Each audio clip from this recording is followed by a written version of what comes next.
When you are asked, let's do another season, what goes through your head? Well, I'm not asked because I'm contracted to 6. Oh, you have to? Yeah. No matter how bananas it gets. Yeah. Because they don't ever seem to worry about, oh, if we do that, we won't be able to do that in season 3 or season 4 or whatever. They pull out all the stops. They do, it's just like, turn it up to 11, crank the gas, let's blow this thing up. And then they have to write themselves out of that. And they always manage somehow, not only to just do that, but do it in a way that's emotionally resonant. It ends up being really consistent with like the emotionality of an incredibly disturbed man. Well, I was just so excited. I was excited to audition because I really never thought that I would ever be able to audition. I was a fan of the show, as you know. That's so cute. Before I joined.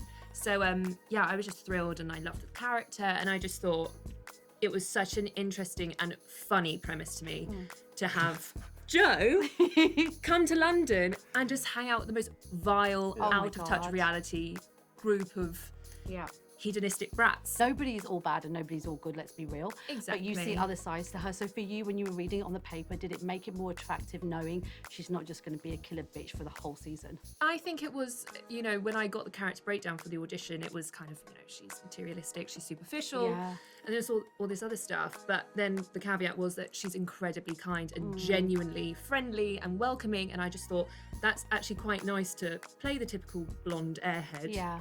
But have that side, you know, never judge a book by its character. Yeah.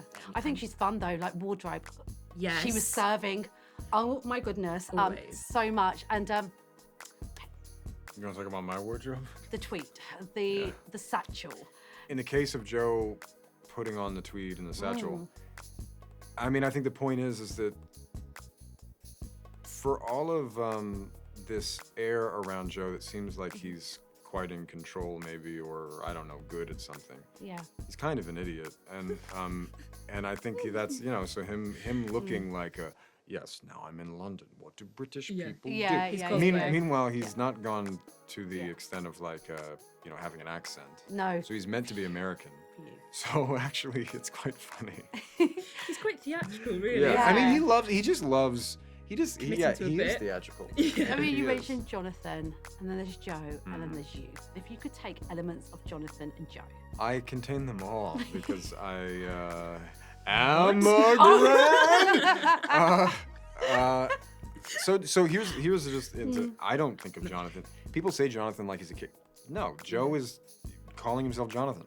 That's the extent, and he's just not telling people that he's killed people before. Always so you been don't solitary. separate them at all? No, not in my mind. I do though. And I do. Sure, because you had to, because you. I only interacted with Jonathan, and I never ever saw Joe. Sorry, we're getting really complicated. Yeah, it's getting that's really just in conception. It is, and I think because Phoebe just would never suspect anything dark about this new guy in her life. Yeah.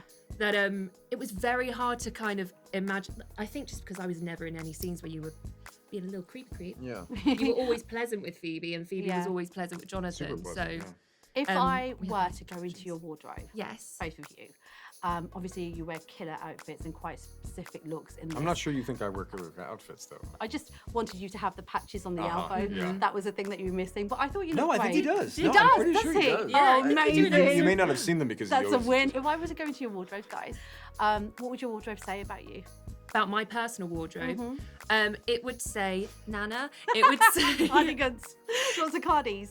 lots of thermals because I'm quite a chilly mortal. Yeah. So I do feel the cold quite Chilly easily. mortal? Yeah. That's cool. That's like a screen name. What about you, Penn? What would your wardrobe say about you? It would say very little. It'd be like, what's this guy doing? Does he get out ever? Yeah. Has there been a pandemic and is he a father of a toddler? Like it says very little. At this point, I go between two pairs of pants. They're both J. Crew.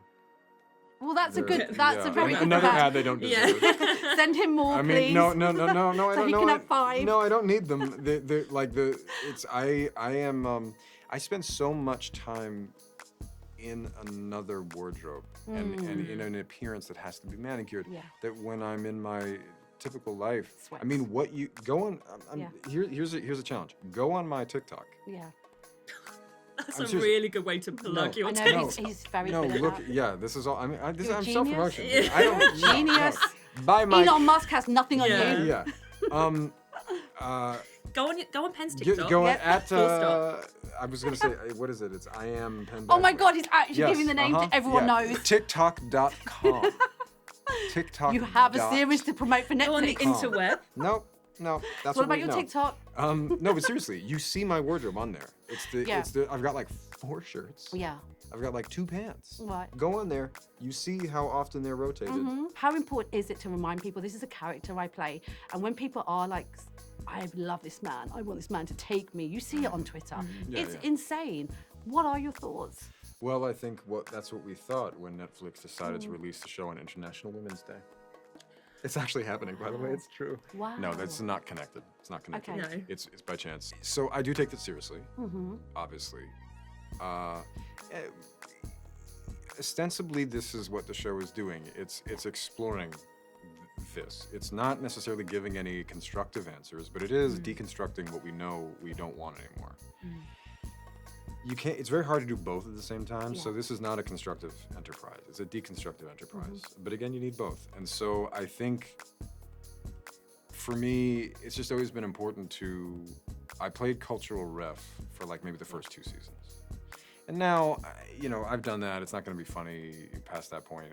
I think like what I've just tried to do is elevate the conversation because everybody's wanting to go there. I think we all want Yeah. to think more deeply and meaningfully about these topics, and so it's an opportunity to do it. And I think it's important as long as a show like this is still so successful. I think it points to the fact that consciousness alone does not change things. You need to act. And so what do I say beyond that point? I mean, I'm an actor playing Joe Goldberg. I don't necessarily have those answers, but we at least need to be asking the question and just being mindful of the fact that, like, if we watch a show like this without connecting to that deeper meaning, it could have some nefarious consequences. It could have some unsavory and unintended consequences. So it's just awareness does a lot, but it's not Absolutely. everything.